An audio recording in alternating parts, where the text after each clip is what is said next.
Welcome to the WRAL Daily Download. I'm Grace Holland. As Raleigh gets ready to host its Pride celebrations this weekend, some people in Wake County are reporting their Pride flags missing.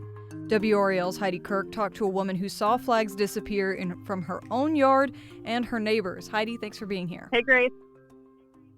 So, how did you find out about this? Well, I found out about this like I do so many stories via social media. It was actually originally a Reddit thread that had hundreds of likes, of upvotes, whatever it is, talking about this exact issue. Lots of vandalism, of stealing, of pride flags, pretty much all over the triangle. And so I started to reach out to some of the people and see if we could get a story on the air about it, because obviously, it being Pride Month, there's a lot of pride flags out there.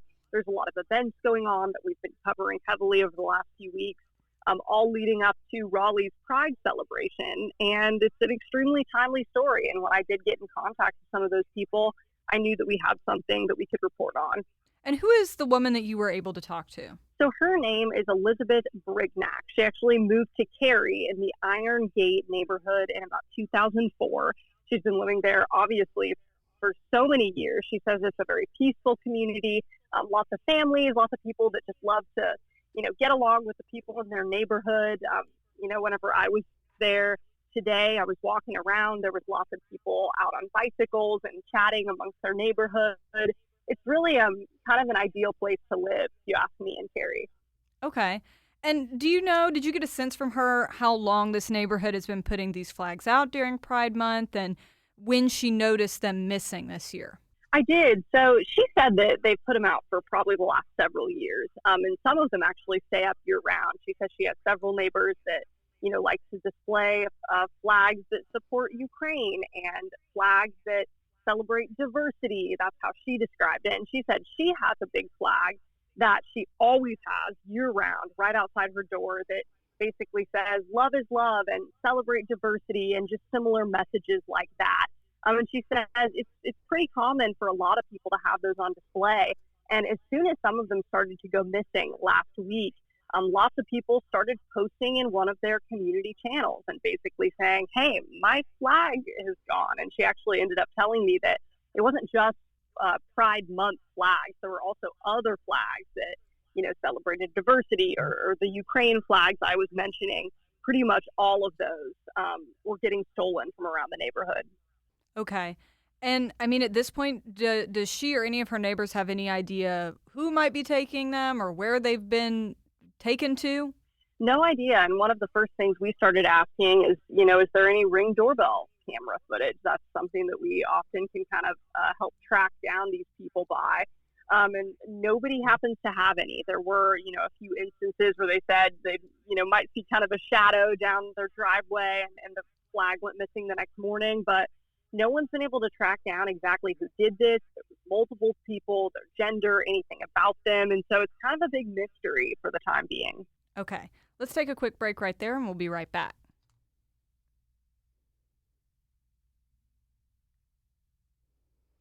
Heidi, before the break, you were talking about this woman that you spoke to in Cary that has seen these pride flags go missing from her yard and neighbors' yards over the last week or so. And you said, obviously, you got in contact with her from a Reddit thread. What were some of the other places that people sort of anecdotally said that they had heard this happening? Absolutely. So pretty much all over the triangle. I went through that Reddit thread and, like I said, reached out to a lot of different people. And it seems like no community's untouched. I mean, we saw people posting from Raleigh, from Durham, from all across the triangle areas. And actually, we've reported some of these things, dating back to June 4th. We did a report a couple weeks ago where a man was actually arrested after an LGBTQ plus fitness group in Apex claims that their pride flag was vandalized several times. There was actually a kind of viral video of a man seemingly throwing that flag into the woods. And, that's something that got a lot of traction on our social media threads. Other people in the comments section there said, wow, this has happened to us in years past. So it's definitely not something that is, solo to this year. It's not something that's just happening this year. It's happened before. It's happened in recent weeks. And it seems like, all the way up until the present day, we're hearing about this thing happening throughout the triangle. And what do Raleigh police say about whether they're looking into this and, if someone were found to be doing this, like in the case of that Apex situation, like you said, someone was charged. If, the people in Cary were able to figure out who was doing this in their neighborhood, what charges could that person face? Yeah, so I'll start with the charges. I did reach out to Raleigh police as well as Cary police, and they say that if you're to steal or vandalize a sign, you could face a misdemeanor larceny charge or injury to personal property. And so, none of the people, they said that they have not caught anyone for these acts at the present time. And in fact, Cary police said they actually hadn't heard the reports from that specific neighborhood in regards to this. And they did issue a reminder, hey, if this type of thing happens to you, reach out to police, make sure that you let them know what's happening, because then they will investigate these things and check with other neighbors and see if there is any sort of evidence that can kind of lead them to the person or people who are doing this. But, those are serious charges in some ways. And, we have firsthand accounts, given the reporting that we did over in Apex a few weeks ago, that people do get charged with these things. So, it's an important thing to note if, you're considering a crime like this, or if you're someone who's been a victim of a crime like this.